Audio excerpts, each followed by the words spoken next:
hermanos. El fútbol y las canicas, a los buenos y a los malos. Muchas veces nos peleamos, otras veces ni hablamos, pero aún sigo siendo amigo, el que es como mi hermano. Amigo tú, amigo yo, perdóname si te he fallado.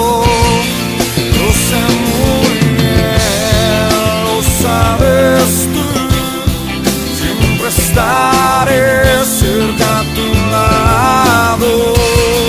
Quiero estar y compartir momentos buenos y los malos.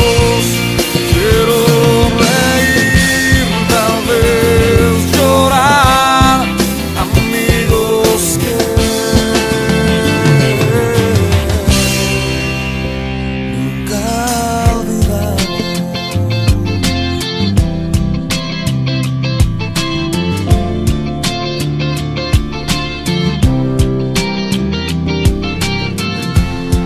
En momentos presentimos que solo nos encontramos, y es allí donde aparecen los que son más que hermanos, los regalos que no dimos, las palabras que callamos, los abrazos que negamos al que hoy no está a tu lado.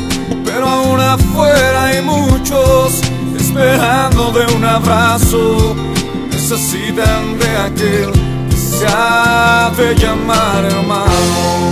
Amigo tú, amigo yo, perdóname si te he fallado.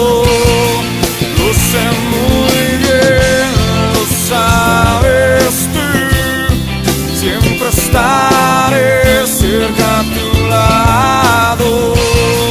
Quiero estar y compartir momentos buenos y los malos.